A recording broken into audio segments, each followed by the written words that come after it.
I am Ferdinand Marcos, and I am the President of the Republic of the Philippines.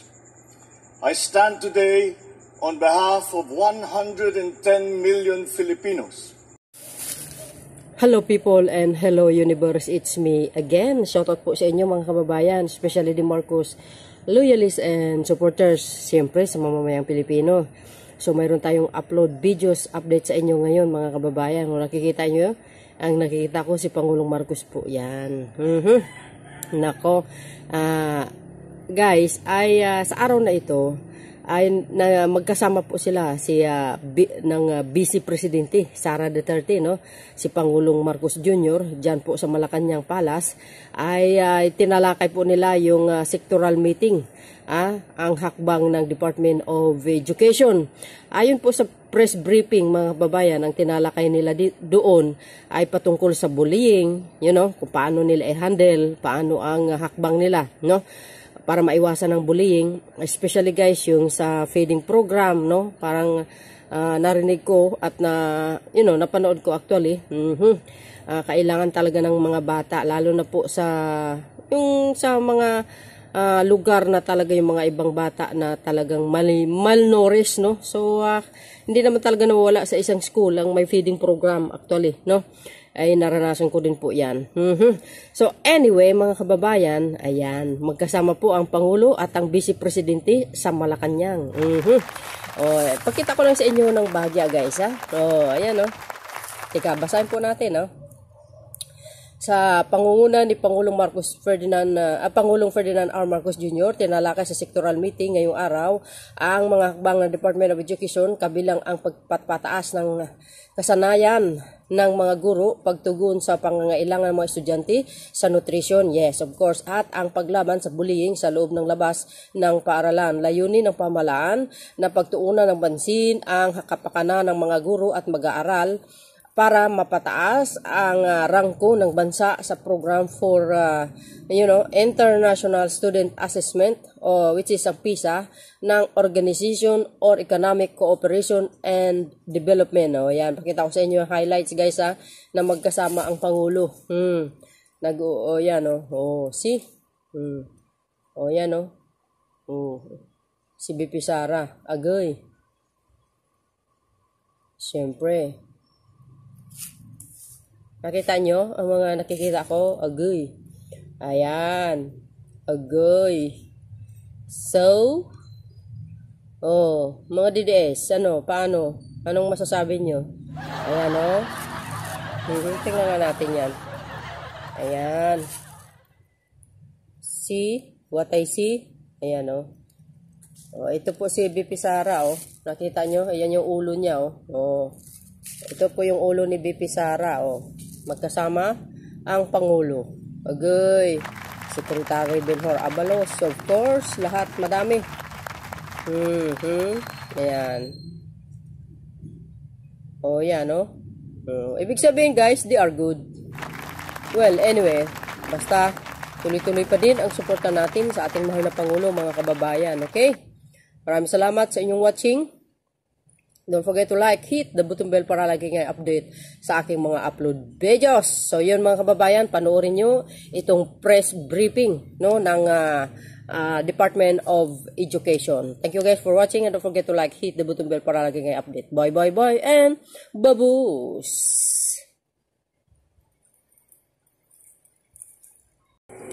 Magandang umaga, Malacanang Press Corps, and welcome sa ating press briefing ngayong araw, January 11th.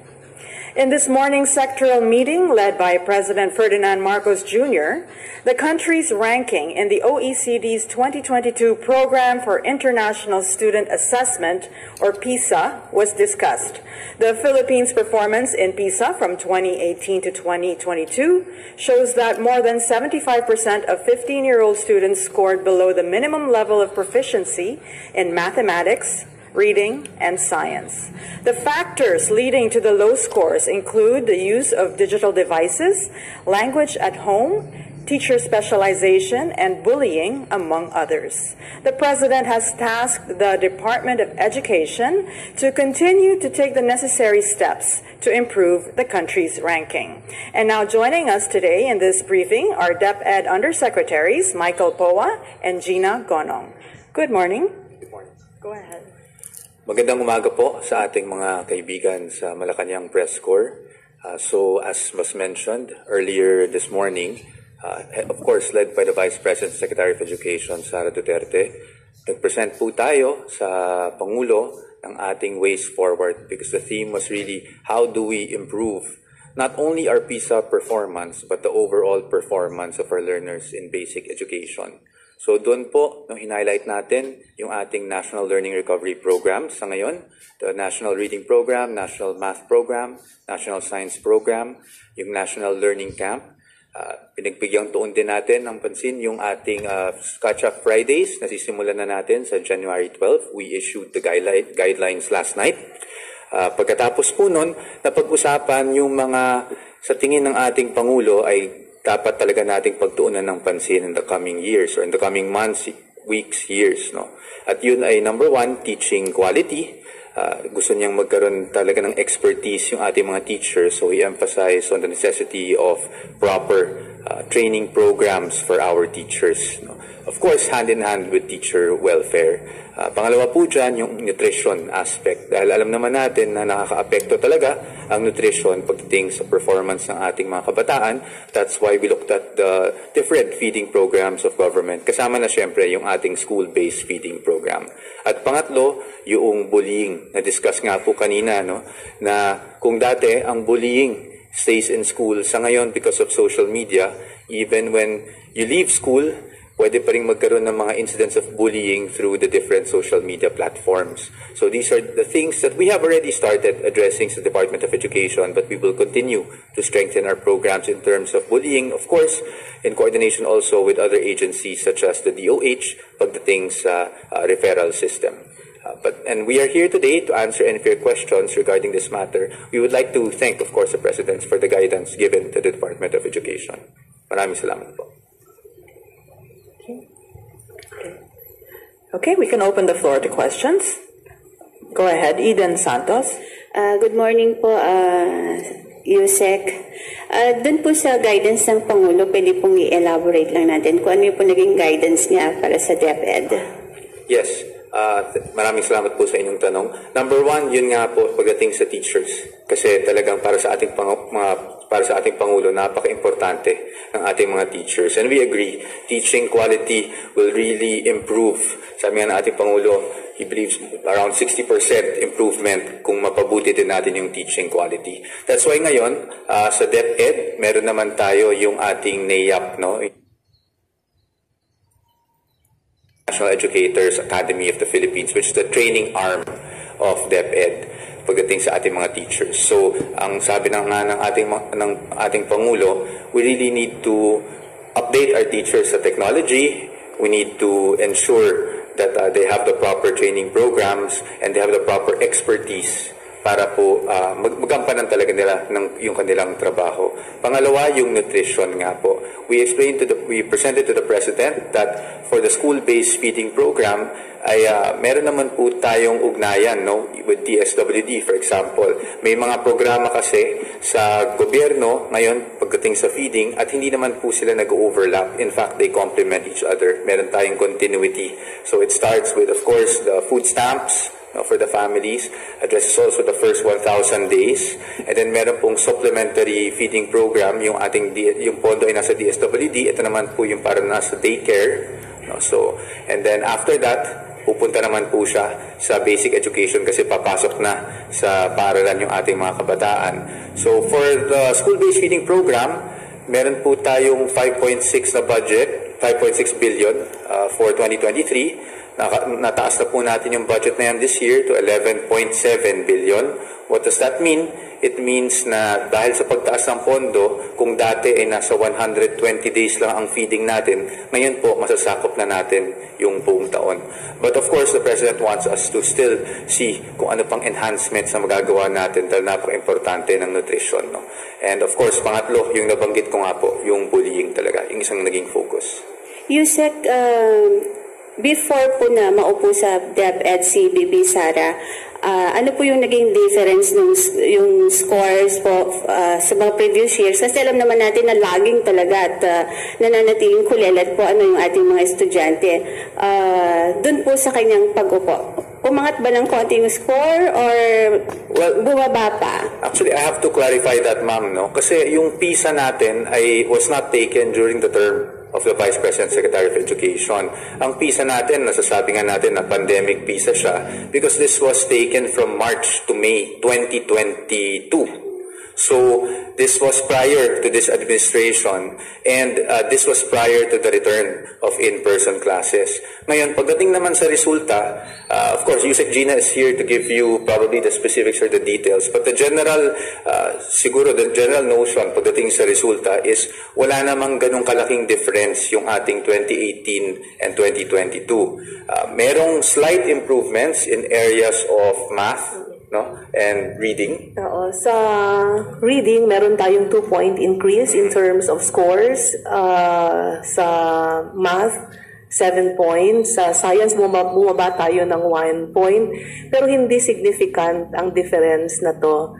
So yung increase o kaya yung decrease has nothing to do with performance level. So tama ang sabi mo kanina, talagang nananatili tayo sa low proficiency level. Okay, so 2018 at saka 2022, low performance levels tayo sa PISA. Halos hindi po siya nagbago yung sinasabi ni Yusek Gina. But again, yun nga po, no, we have to be conscious of the dates also that these were taken. The PISA 2022 was taken prior to the return of in-person classes. Okay. Tuesday New. Good morning, sir, ma'ams. Sabi nyo kanina, Yusek, yung teachers, kailangan na rin i-upgrade sila para doon sa bagong technology. So far, sir, may data ba kayo kung ilan sa mga teacher na ito yung maalam na sa mga bagong technology or digitalization para maka-adjust din sila doon sa mode of learning na ginagawa na ngayon. At ilan pa sa kanila yung hindi maalam masyado sa technology, kaya nahuhuli yung paraan ng pagtuturo nila sa mga bata. Na alam natin yung mas maraming mga bata ngayon yung mas marurunong na sa technology, bagong technology. Actually, sa ngayon, wala po akong mabigay sa inyo na data, no? But we will be doing a scoping talaga pagdating dyan. In fact, not just that, gusto din naming malaman kung ilang teachers na ang merong gadget, for example, no, that they can use. So these are the things we are doing right now. But again, yung training, we won't just focus on one. We will really train all of our teachers. Kasi nga, marami nang nagbago na technology even in a span of a year. No? Marami nagbabago. Like ngayon, sabi nga natin, meron na tayong AI, hindi ba? So that's something we are looking at. We will use, of course, the training facility of DepEd to do that. And then there's also, of course, the TEC, yung ating council na namamahala sa talagang quality of teaching, not just in service or meaning pag nasa DepEd na sila, but pati yung pre-service, meaning bago sila pumasok sa DepEd. So habang nag-aaral pa lang sila para maging guro, ay tinitingnan na kaagad yun ng TEC. Ito siguro yung magandang mechanism para talagang makita natin yung mga paraan, paano natin maiangat yung quality ng ating teachers, no? Because again, as we always say, hindi naman kasalanan ng teachers yan. It's never their fault. It's really the system. And that's why we want to improve, not just in-service, but of course, that's the responsibility of DepEd, yung in-service. We also want to improve pre-service, the exam given by PRC, and then pagdating sa DepEd, yung in-service training nila. Susugan ko yung sinabi ni Yusek Mike pagdating sa technology in teaching. Tuloy-tuloy naman ang training natin sa teachers at on top of trainings, we're providing them modules or learning resources that they can use so that they can adapt to using technology in teaching. Kailangan talaga natin din na mag-link sa mga universities para pagdating naman sa pre-service teacher education, matrain na ang mga teachers sa paggamit ng technology sa pagtuturo. Perhaps we can also talk about the importance of specialization. The President had emphasized that support for teachers to further their education and specialize. Yes, kasi ngayon, generalist ang marami nating teachers sa elementary. So kailangan nating pag-isipan together with universities paano magkakaroon, paano gagawin na magkaroon ng specialization ang mga teachers natin. Lumalabas kasi sa survey sa PISA na marami nga ang pumapasa ng mga teachers sa atin sa licensure examination. Maraming teachers sa atin ang certified, pero compared to OECD countries, mas konti ang teachers natin na may specialization o kaya may master's degrees. Okay. Alvin Baltasar. Magandang umaga po. Doon po tayo sa bullying. Do we have statistics about sa insidente ng bullying? Halimbawa, out of 10 students, ilan po yung mga nabubully? And just to give us an idea, gaano po mabigat na problema yung pambubully sa mga estudyante? Opo. With the data, we'll provide Malacanang, because we have a table on that note. So we do have the data. I just don't have it with me right now. But we'll provide you, sir, para accurate yung figures natin. Now, sa bullying talagang nakaka-apekto. Sabi nga dun sa PISA results, talagang nakaka-apekto yung bullying sa performance nila sa exam. There was really a correlation made by the PISA results. No? Sa ngayon, what and we all know na talagang ganyan yung problema. In fact, sa ating Learner Rights and Protection Office na tinayo natin last year, karamihan sa mga complaints are really bullying. No? Yung mga natatanggap natin ng mga tawag, yung mga na inimbestigahan natin ay karamihan related to bullying. So sa ngayon, ang ginagawa po natin is pinapalakas natin yung ating mga tinatawag na Child Protection Committees sa mga paaralan. Yung reporting system, we are continuously improving it. Although meron na tayong Learner Rights and Protection Office, gusto natin siguro magkaroon tayo ng hotline sa mas madaling tandaan, for example, para talagang magamit ng mga bata. As so far, ang result natin na cases sa ating Learner Rights and Protection Office, at least yung latest report na nakuha ko is around 120 cases na yung na-resolve natin. But, you know, pagdating kasi sa ganitong reporting system, dalawa yan Pwede kang magsabi na, yes, naka-resolve ko ng 120 cases, pero we still don't know if there is under-reporting going on. That's why we need to make sure that our system is accessible to everyone, even to anonymous complaints, kasi maraming takot na mag-complain, to make sure that people are really being encouraged to report. And then, after that, no, we are looking at also connected to bullying is the mental health program. Kasi sabi nga po natin na ang bullying, whether dun sa nambubully o dun sa nabully, ay important, may mental health aspect kasi siya. So that is something we are also doing right now. At meron naman tayong budget na talaga for mental health. No? So that is something that our operations team is crafting together with DOH. Pagdating sa mental health program, meaning counseling in schools, advocacies, and referral naman to the Department of Health pag kailangan na talaga ng experts. But as to the stats, sir, we'll send you the stats. Ace Romero.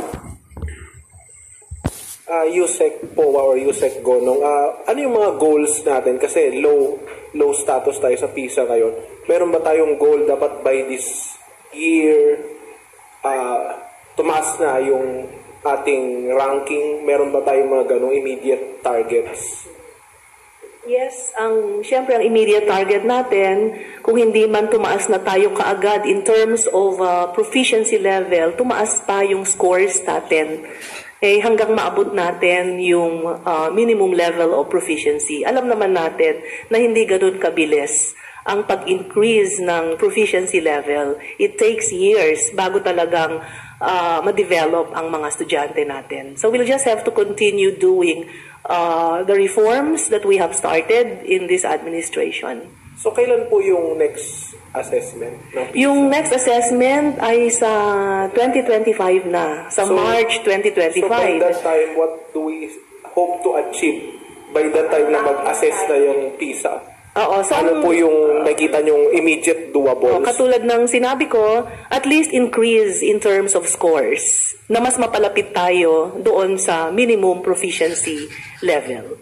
Okay, which is level 2. Okay, so ngayon ay nasa level 1A, 1B tayo. Pero low pa rin po ba yun? Low pa rin kasi yung sa scores, pero ang long term natin ay increase in proficiency levels. Tapos yung nabanggit mo kanina, medyo hindi lang na-highlight. Some aspect, one of the aspects that affect performance, the use of gadgets. Can you elaborate on that? And what are we doing considering na sa bahay na po ito, hindi na natin ito mamomonitor yung use of gadgets? Ang sinasabi sa PISA, kapag yung gadget ay ginamit sa pag-aaral, nag-i-increase ang performance ng bata. May tendency mag-increase ang performance ng bata. Pero pag yung gadget ay ginagamit for leisure, hindi siya nakakatulong sa performance ng bata. So, paano po natin address? Kailangan nating turuan ng mga bata na gumamit ng gadget sa kanilang pag-aaral. Last na lang po, yung hotline, meron na po yung anti-bullying hotline. Yes, yung hotline po natin ay pinapost namin for, I think, since last school year pa, weekly sa ating Facebook page. So, ang hotline ay meron pong cellphone number dyan. Tingnan nyo lang po sa ating Facebook page, every week natin pinapa-repost yan. May cellphone number dyan, may landline, meron din tayong email, at kahit yung ating Facebook page doon sa Messenger ay pwede rin po silang mag-access. Okay. Of course, let me just clarify. Siyempre po yung bullying, ang first line of reporting yan is really at the school level kasi. No? So, meron naman tayong guidelines regarding that, meaning pwede kang magsumbong sa teacher, sa advisor, o kahit sinong school official, tapos na-elevate yan sa kanilang child protection committees. But kaya din tayo naglagay ng hotline na kasi karamihan naman talaga ng ating mga learners, lalo na pagdating sa bullying, takot silang magsumbong kaagad kasi nandyan yung nambully sa kanila, or pagdating naman sa abuses in our schools, takot sila na baka kampihan ng school authorities and teachers. These are very natural, the reluctance is quite natural. So that's why we had a hotline para meron silang, kung takot silang magsumbong sa kanilang school or sa kanilang division office man lang, ay pwede silang dumiretso sa central office through our hotlines. At kami na po yung nagpa-facilitate. And we monitor these cases from the time it's reported to the time it's resolved. Okay. Kenneth Pasyente. Hi sir, good morning, and ma'am Gonong po. The Bureau of Learner Support Services is pushing to train parents to spot red flags of bullying among their kids. Ano pong update po dito sa programa ito? I was told by ASEC Galbat ng operations na meron na silang mga pinapilot na areas dito. I don't have the exact areas, but they are already starting to pilot. I'm not sure if they started with the parents already, but what I was told was they started with teachers, training teachers to spot red flags. Kasi ang mental health, actually, number one, you have to be able to determine, diba, to identify learners that need intervention. At ang isang project ng DepEd ngayon is to actually come up with a more effective screening system. So, alongside yung screening system, gusto din natin mag-train ng teachers and parents to spot red flags para sila yung magsabi sa atin na kailangan ng intervention ng kanilang mga anak. So, as to the teachers, nag-start na yung ating pilot in certain areas lang. And then as to the parents, I will let you know kung nag-start na kasi wala pang na-report sa akin na nag-start na yung sa parents. So. Okay. Jean Mangaluz. Hi, Isek. This goes to anyone, but the PISA results coincided with the establishment of the new Matatag curriculum, which decongests the subjects. So, timely po ba na magbabawas tayo ng subjects na marami palang lacking sa proficiencies natin? Well, maybe I can start and Yusek Gina can follow. Well, yung Matatag curriculum, yung pag-decongest natin ng mga learning area, mga ating competencies, no, is really the result of the review that happened dun sa K-10 curriculum. Kasi napansin talaga ng mga experts that napaka-congested or highly congested yung ating curriculum, making it really difficult for, number one, the teachers to teach everything, and two, for learners to actually master these subjects. So there was a need to really go back to the basics and focus on the fundamental subjects such as math, science, reading, which is exactly what's being tested pagdating sa PISA.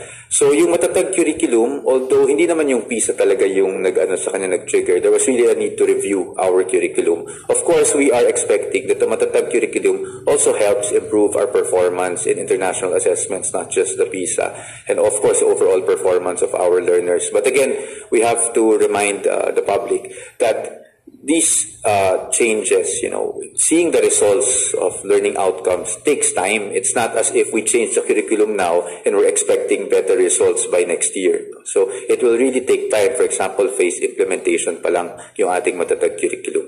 But for the details, perhaps if Yusek Gina would like to add anything. Yung tanong mo kung timely, yes, timely. Actually, kung tutuusin, dapat matagal na nating ginawa yung decongestion ng curriculum. Kasi hindi naman yun sa dami ng competencies, kundi kung ano yung mga competencies na mahalagang matutunan ng mga bata. So ngayon, kung nagra-rush ang teachers sa pagtuturo dahil sobrang dami ng competencies, hindi rin matuto yung mga bata. So yung mga skills na dapat na-develop sa kanila, hindi ma-develop. So pagdating sa mga assessments, hindi nila mapakita na kaya nila yung mga international at saka national assessments natin. Tulad ng sabi ni Yusek Mike, matagal pa. Kasi 12 years, di ba? So mag-implement tayo ng matatag curriculum beginning 2024. Phased implementation to. So mag-count tayo ng 12 years. Yan ang unang graduates natin ng matatag curriculum. So ang impact niyan nasa 2037 or 2038 PISA. Ang follow-up lang po, so you don't expect na ma-impact yung PISA results natin ng matatag curriculum by 2025? Hindi, kasi ang una nating i-implement K147. Ang mga magpipisa ng mga estudyante natin sa 2025, karamihan dyan ay galing sa grades 9 and 10 who are using the current curriculum. Okay. Eden Santos? Doon po sa mga nabanggit na dahilan kanina ni Ms. Daphne, yung bullying, tapos yung gadgets, yung pong language at home, pwede po bang pakipaliwanag lang paano dagdag yun naging dahilan sa mababang scores po ng ating mga estudyante? Ang sinasabi doon sa PISA, yung mga batang nagsasalita mostly ng English sa bahay ay mas mababa ang performance nila sa PISA. Okay? Pero ang resulta na to, we cannot really make how do you call that, hard conclusions at this point. Kasi sabi ko nga, 2 PISA pa lang ang nasasalihan natin, 2018 at saka 2022. So noong 2018, ang difference, ang performance ng mga bata na nag-i-English sa bahay at hindi nag-i-English sa bahay. Ngayong 2022, may difference ang performance nila. Yung mga laging nag-i-English sa bahay, mababa ang kanilang performance sa PISA. But let's not make abrupt conclusion at this point kasi ang data natin 2018 at saka 2022 pa lang. We still need to interrogate the data, ha? Ayun, buti natuto po ng Tagalog yung anak ko kasi kaklase ni Peppa Pig yun no? Gano'n po ba kahalaga na tayo ay pumasok dun sa criteria po ng PISA? Gaano po kahalaga na tayo ay pumasa o pumasok dun sa criteria ng PISA para yung kailangan natin tumaas yung scores? Ano po ba yung kahalagahan ng PISA? Oo. Ang pinapakita kasi, ang tinitest ng PISA, yung mga knowledge and skills ba na natututunan niya sa school, kaya niyang gamitin sa totoong buhay. Okay? Like he can use the knowledge and skills, students can use the knowledge and skills that they learn from school in real life situations. So kapag tumataas ang performance natin sa PISA, ibig sabihin mas handa ang mga estudyante natin para sa real life situations. Alvin Baltazar? Good morning. Yes, just going back doon sa bullying, doon sa mga problemang hinawakan nyo tungkol sa bullying, ano ba yung sinasabi pangkaraniwan ng mga bully kung bakit sila nang bubully? Sorry, no, I do not actually know if we could disclose that information. But siguro I'll talk to you na lang, sir, at a separate time as to the data that you need. Okay. Pia Gutierrez. Doon po sa meeting, did the President express disappointment doon sa mababang score natin sa PISA? And how soon does he want to see results from all our efforts po? Yeah. Actually, hindi naman disappointment, kundi yung push na we need to keep working hard so that we improve our performance in PISA. Pero hindi nga lang PISA, kundi performance talaga ng mga estudyante natin as a whole. Kaya talagang si President, ang instruction niya, tutukan natin yung teacher support and teacher quality, yung bullying sa school, at saka yung nutrition. So it's more about what we can do moving forward so we can improve the performance of our students. Yung results po, how soon does he want to see results? May nabanggit po ba siya? Does he want it na next year, ganyan? Mag-reflect na sa proficiency level. In terms of what needs to be done immediately, like kailangan mag-usap ang mga agencies, halimbawa sa nutrition, yung National Learning Recovery Program, yung teacher welfare, lahat yan kailangan na naming gawin ngayon. At doon po sa program natin against bullying, kasama din po ba doon yung cyberbullying or bullying that happens online? How do we address that po? Kasama po yun doon, no? That's why this is something that we are doing also with the DOH. Kasi nga po, no, sabi nga natin, this is really a mental health issue. So when we talk about bullying, you have to talk about mental health issues. Pagdating sa cyberbullying, we also want to see if we need to dito sa ating curriculum to put in yung responsible use of internet and all that. So that is something we are looking at. As an advocacy naman, marami tayong mga projects or advocacies na ginagawa at school level just to educate our learners pagdating sa use of the internet and of course yung cyberbullying. So it's really number one, creating awareness, and then number two, how do you respond once there's bullying? So doon sa awareness part, dyan pumapasok yung advocacy, dyan pumapasok yung pagpasok sa curriculum. Meron din kaming mga values education that we are pushing for right now. Hopefully, pati po yung cyber aspect ay masama natin doon.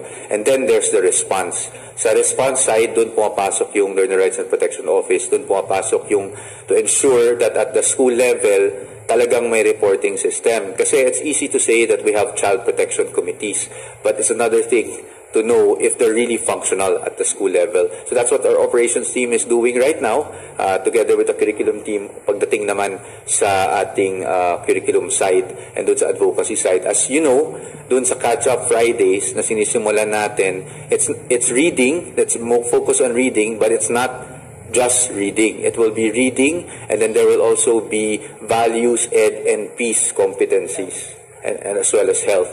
So doon papasok yung pwede nating mga, lessons na pwede nating maituro sa ating mga learners pagdating sa mental health at pagdating na rin sa bullying. Ivan Myrina? I just got information na ang average ng Pilipinas sa bullying is double the global average. Correct me if I'm wrong, pero umabot na ho tayo sa punto na ang problema sa bullying ka-level na siya nung specialization ng teachers, ng paggamit ng technology. I mean, what led us to this? Ano kayang analysis natin? Bakit tayo umabot sa ganito in terms of bullying?